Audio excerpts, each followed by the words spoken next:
नमस्कार, स्वागत है आपके अपने YouTube channel SGY science classes में।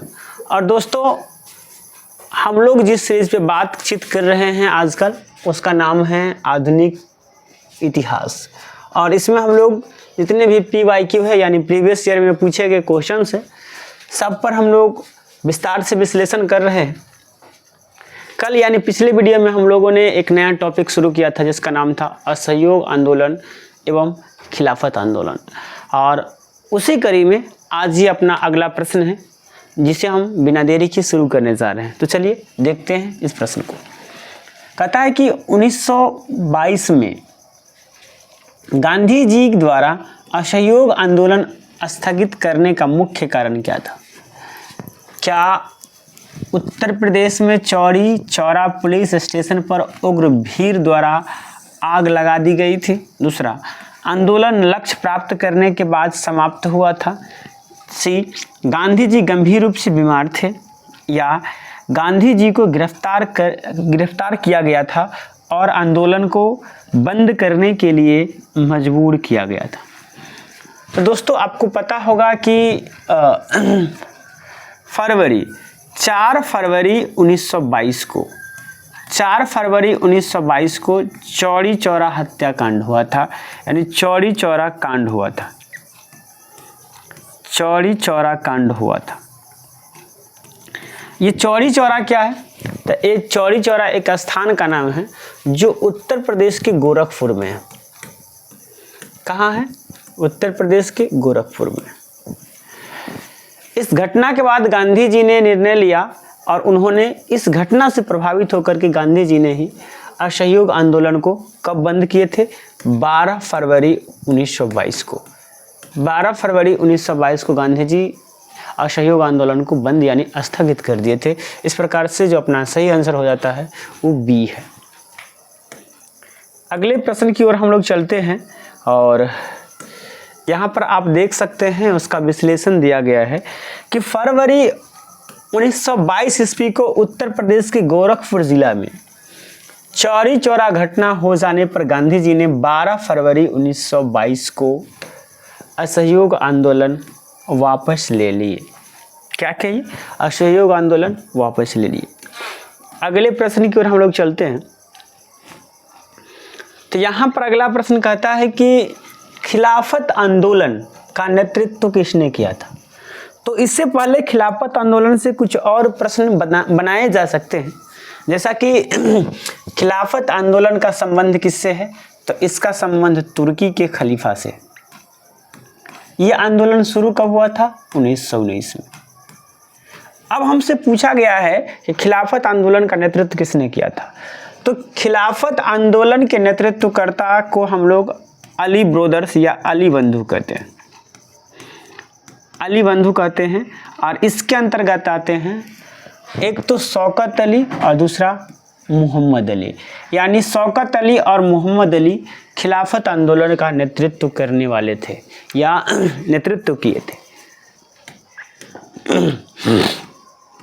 यहाँ पर आप देख सकते हैं कि भारत में खिलाफत आंदोलन का नेतृत्व शौकत अली और मोहम्मद अली ने किया था। अगले प्रश्न की ओर जब हम लोग चलते हैं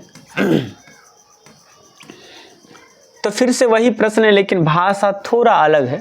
यहाँ पर कहता है कि खिलाफत आंदोलन का नेतृत्व किसने किया था? तो यहाँ हो जाएगा अली ब्रदर। क्या हो जाएगा? अली ब्रदर। अली ब्रदर में कौन कौन आते हैं? अभी जस्ट हमने बतलाया आपको, शौकत अली और मोहम्मद अली। शौकत अली और मोहम्मद अली, ये अली ब्रदर है। शौकत अली एवं मोहम्मद अली। मोहम्मद अली ये दो भाई हैं जिन्होंने क्या किया था? खिलाफत आंदोलन का नेतृत्व किया था। ये प्रश्न पूछा गया है RRB NTPC में 5 जनवरी 2021 को। अगले प्रश्न की ओर हम लोग चलते हैं और यहाँ पर आप देखिए इसका कुछ विश्लेषण दिया गया है कि खिलाफत आंदोलन जो 1919 से 1924 तक चला, की शुरुआत प्रथम विश्व युद्ध के समाप्त होने के पश्चात हुआ था। इस आंदोलन की शुरुआत कब हुआ? जब प्रथम विश्व युद्ध संपन्न हुआ था। कहता है कि प्रथम विश्व युद्ध में तुर्की की हार के पश्चात ब्रिटेन ने तुर्की के प्रति कठोर नीति अपनाते हुए कई निर्णय लिए। क्या किए? कई निर्णय लिए, जिसमें खलीफा का पद समाप्त करना एवं तुर्की का विभाजन शामिल था। जब प्रथम विश्व युद्ध में तुर्की का हार हुआ और ब्रिटेन की जीत हुई, तो ब्रिटेन ने क्या किया, वहाँ पर बहुत सारे नियम लगाए, जिसमें कुछ नियम ये भी थे कि तुर्की को विभाजित कर दिया गया और वहाँ जो खलीफा हुआ करता था उसके पद को हटा दिया गया। सन 1919 में अली बंधु के अंतर्गत दो व्यक्ति आते हैं, मोहम्मद अली और शौकत अली द्वारा अखिल भारतीय खिलाफत कमेटी का गठन किया गया, जिसने इस आंदोलन की शुरुआत की। इस आंदोलन का मुख्य उद्देश्य तुर्की के खलीफा के पद को पुनः स्थापित करना तथा वहाँ के धार्मिक क्षेत्रों से प्रतिबंधों को हटाना था। मौलाना अबुल कलाम आज़ाद ने अल हिलाल और मोहम्मद अली ने कामरेड समाचार पत्र से खिलाफत आंदोलन का प्रचार किया। आगे चलकर महात्मा गांधी ने के आंदोलन से जुड़ने से आंदोलन की लोकप्रियता और भी बढ़ गई। यानी इस आंदोलन का शुरुआत अली ब्रदर्स यानी शौकत अली और मोहम्मद अली ने किया, लेकिन अबुल कलाम आज़ाद अल हिलाल लिखे और मोहम्मद अली कामरेड लिखे, और इन्होंने क्या किया, खिलाफत आंदोलन का प्रचार प्रसार किया। आगे चल के खिलाफत आंदोलन और असहयोग आंदोलन दोनों मर्ज हो गया, जिसके कारण खिलाफत आंदोलन की लोकप्रियता और बढ़ गई। अगले प्रश्न की ओर हम लोग चलते हैं। तो अगला प्रश्न कहता है 1920 से 1922 में असहयोग आंदोलन का नेतृत्व किसने किया था? तो आपको पता है असहयोग आंदोलन, यह आंदोलन कब शुरू हुआ था? रॉलेट एक्ट के विरोध में और जालियांवाला बाग हत्याकांड के बाद। कब? जालियांवाला बाग हत्याकांड के बाद। बाग हत्याकांड के बाद यह आंदोलन शुरू हुआ था। अब इनके नेतृत्व किसने किया था? तो इनके नेतृत्व किए थे महात्मा गांधी। किसने किए थे? महात्मा गांधी। अच्छा, यहाँ से एक प्रश्न और पूछा जा सकता है कि ये समाप्त कब हुआ? तो चौरी चौरा घटना के बाद। चौरी चौरा घटना के बाद ये आंदोलन समाप्त हो गया था। चौरी चौरा घटना 4/2/1922 को हुआ था। चौरी चौरा कहाँ है? उत्तर प्रदेश के गोरखपुर जिला में। तो इसका सही आंसर डी होने वाला है, जो कि आप यहाँ देख सकते हैं। कहता है कि भारतीय इतिहास में वर्ष 1920 से 1922 तक असहयोग आंदोलन का नेतृत्व महात्मा गांधी ने किया था। गौरतलब है कि गांधी जी के नेतृत्व में असहयोग आंदोलन 1 अगस्त 1920 को उपवास और प्रार्थना के साथ प्रारंभ हुआ था। यानी गांधी जी 1 अगस्त 1920 को फास्टिंग रखे थे और प्रार्थना किए थे, और तब जाके इस आंदोलन की शुरुआत किए थे। वर्ष 1921 में असहयोग आंदोलन अपने चरम उत्कर्ष पर था, परंतु 4 फरवरी 1922 को गोरखपुर के चौरी चौरा नामक स्थान पर घटी घटना के फलस्वरूप गांधी जी ने असहयोग आंदोलन स्थगित कर दिया था। गांधी जी क्या किए थे? असहयोग आंदोलन को स्थगित कर दिए थे। असहयोग आंदोलन को स्थगित करने का मुख्य कारण क्या था? 4 फरवरी 1922 को घटित हुआ चौरी चौरा घटना। अगले प्रश्न की ओर हम लोग चलते हैं, और ये रहा अगला प्रश्न आपके स्क्रीन बोर्ड पर। प्रश्न कहता है कि 1922 में गांधी जी द्वारा असहयोग आंदोलन को वापस लेने का मुख्य कारण क्या था? पहला है, भीड़ ने उत्तर प्रदेश के चौरी चौरा में एक पुलिस स्टेशन में आग लगा दी। यही सही है, लेकिन आगे भी पढ़ लेते हैं, कुछ और मिले। गांधी जी को गिरफ्तार कर लिया गया था और उन्हें आंदोलन रोकने के लिए मजबूर किया गया था। जी नहीं। गांधी जी गंभीर रूप से बीमार थे। जी नहीं। लक्ष्य हासिल हो जाने के कारण आंदोलन पूर्ण किया गया था। जी नहीं। इसका सही आंसर यही हो जाएगा कि भीड़ ने क्या किया था, उत्तर प्रदेश के चौरी चौरा में एक पुलिस स्टेशन में आग लगा दिए थे, जिसमें 22 पुलिस मर गया था। 22 पुलिसकर्मी जिंदा जल गया था उसमें। इसी कारण इस आंदोलन को बंद कर दिया गया, क्योंकि ये आंदोलन पूरे अहिंसात्मक रूप से चलाना था, लेकिन उसमें हिंसा हो गया, इसलिए गांधी जी गुस्से में आकर के इस आंदोलन को बंद कर दिया। कहता है कि 4 फरवरी 1922 को उत्तर प्रदेश के गोरखपुर जिला के चौरी चौरा नामक स्थान पर क्रोधित भीड़ द्वारा पुलिस स्टेशन में आग लगाने की घटना के कारण 12 फरवरी 1922 को महात्मा गांधी द्वारा असहयोग आंदोलन वापस ले लिया गया। आगे चलते हैं, चलिए। कहता है कि चौरी चौरा कांड की घटना के परिणाम स्वरूप इनमें से किसे आंदोलन को अचानक बंद कर दिया गया? इनमें से किस आंदोलन को अचानक बंद कर दिया गया? तो वो आंदोलन था असहयोग आंदोलन। क्या था? असहयोग आंदोलन। असहयोग आंदोलन शुरू कब हुआ था? 1920 में। बंद कब हुआ था? 1922 में। 1 अगस्त 1920 से शुरू हुआ असहयोग आंदोलन 12 फरवरी 1922 को चौरी चौरा घटना के बाद स्थगित कर दिया गया था। यहाँ आप देख सकते हैं वही बात यहाँ लिखा गया है कि चौरी चौरा कांड का संबंध असहयोग आंदोलन से है। 4 फरवरी 1922 को घटित हुआ। यह कब घटित हुआ? 4 फरवरी 1922 को गोरखपुर जिला के चौरी चौरा नामक स्थान पर असहयोग आंदोलन में भाग लेने वाले लोगों ने पुलिस के खिलाफ अपना जन आक्रोश व्यक्त किया, जिसमें 23 पुलिसकर्मी, कितने पुलिसकर्मी? 23 पुलिसकर्मी तथा नागरिकों की मृत्यु हो गई। आंदोलन को हिंसक होते देख 12 फरवरी 1922 को महात्मा गांधी ने असहयोग आंदोलन को वापस ले लिए थे ना। अगले प्रश्न की ओर हम लोग चलते हैं। तो यहाँ पर देखिए अगला प्रश्न, निम्नलिखित में से किसने खिलाफत आंदोलन का नेतृत्व किया था? तो ये तो आपको पता ही होगा, शौकत अली। कौन? शौकत अली। मोहम्मद अली रहता तो चलता, लेकिन मोहम्मद अली जिन्ना है, ये जिन्ना नहीं थे। किसने किया था? शौकत अली, और इसी में था मोहम्मद अली। शौकत अली और मोहम्मद अली। मोहम्मद अली, शौकत अली और मोहम्मद अली। मोहम्मद अली जिन्ना नहीं, शौकत अली और मोहम्मद अली अलग है। इन दोनों को सम्मिलित रूप से अली ब्रोदर कहा जाता है या अली बंधु कहा जाता है। क्या कहा जाता है? अली बंधु कहा जाता है। यानी इस प्रकार से बी हो जाता है अपना सही आंसर। अगले प्रश्न की ओर चलते हैं।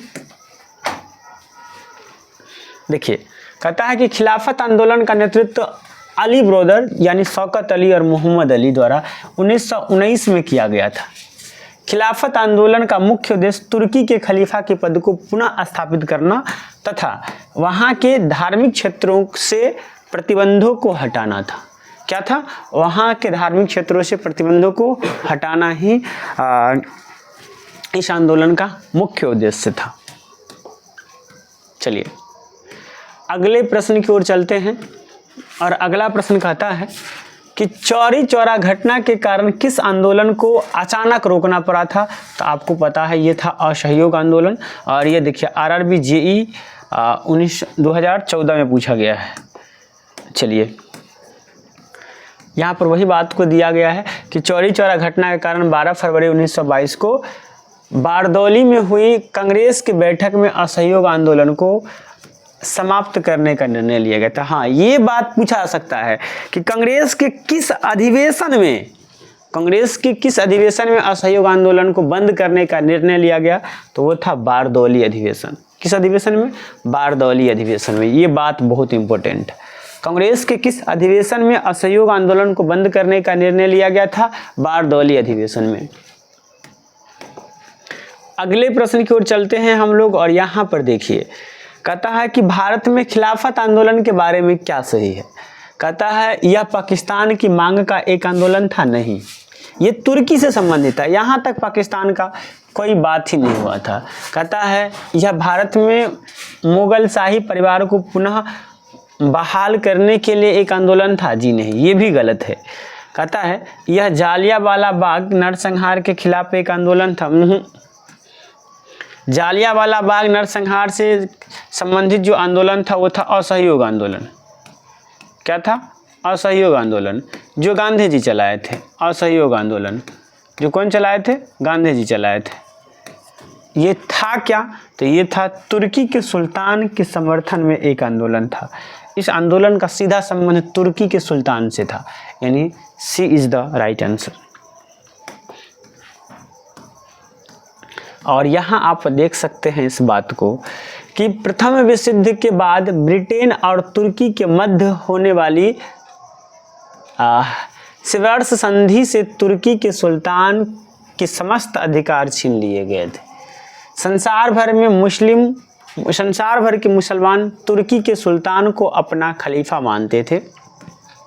अतः 23 दिसंबर 1919 को, कब 23 दिसंबर 1919 को दिल्ली में अखिल भारतीय खिलाफत कमेटी का अधिवेशन हुआ तथा गांधी जी को इसका अध्यक्ष चुना गया ताकि तुर्की सुल्तान को उन्हें समस्त अधिकार पुनः प्राप्त हो सके।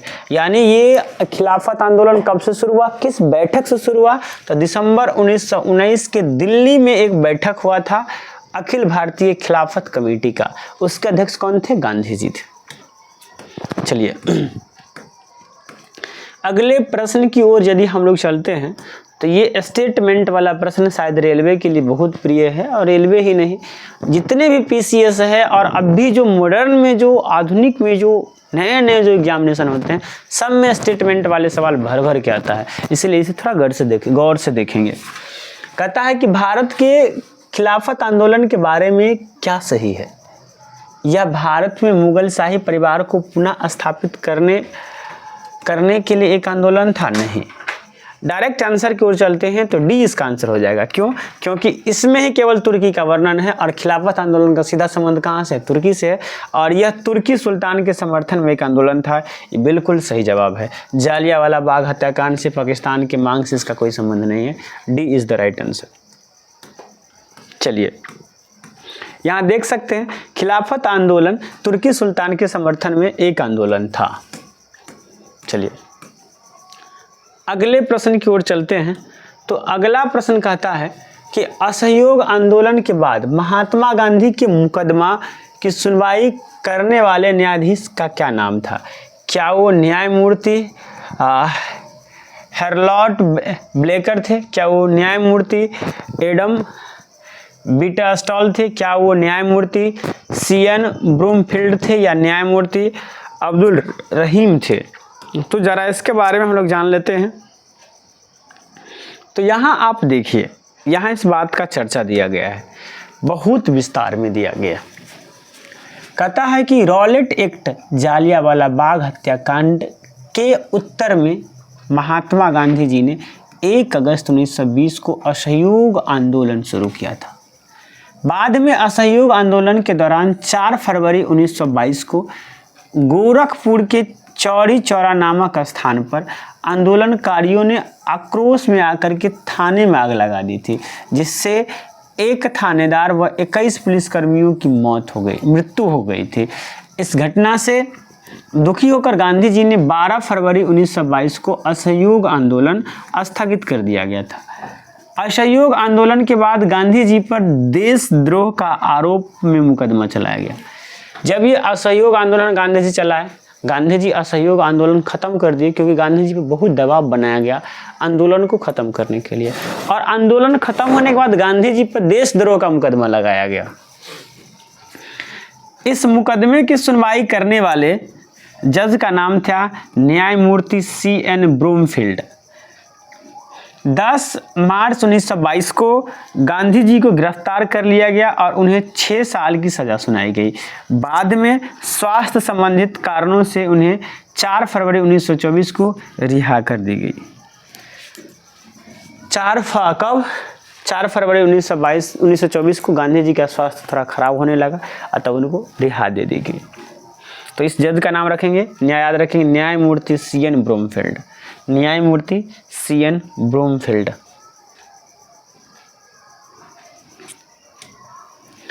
कहता है कि भारत में असहयोग आंदोलन किस वर्ष शुरू हुआ था? तो वो हो जाता है 1920 में, 1 अगस्त 1920 को भारत में असहयोग आंदोलन शुरू हुआ था, यानी B is the right answer. देख सकते हैं यहाँ पर असहयोग आंदोलन अंग्रेजों के अत्याचार के खिलाफ 1 अगस्त 1920 को गांधी जी द्वारा शुरू किया गया सत्याग्रह है। इसका संचालन राजस्व की मांग को लेकर के किया गया था तथा इस आंदोलन का उद्देश्य अंग्रेजी सरकार के साथ सहयोग न करके कार्यवाही में बाधा उपस्थित करना था। अगले प्रश्न की ओर चलते हैं, लेकिन दोस्तों यहाँ पर प्रश्न होता है ख़त्म। यहाँ पर फाइनली असहयोग आंदोलन और खिलाफत आंदोलन संपन्न होता है। दोस्तों कैसा लगा आपको हमारा ये वीडियो, कमेंट करके बताइएगा। अगर अच्छा लगा है तो लाइक तो बनता ही बनता है। दोस्तों यदि आप हमारे चैनल पर नए हैं तो इसे सब्सक्राइब करके बगल में पड़े घंटी को दबा दीजिए और साथ ही साथ अगर संभव हो तो इसे दोस्तों तक भी शेयर कर दीजिए ताकि उनको भी इस वीडियो का लाभ मिले। चलिए मिलते हैं नेक्स्ट वीडियो में। आज के लिए इतना ही। जय हिंद, जय भारत।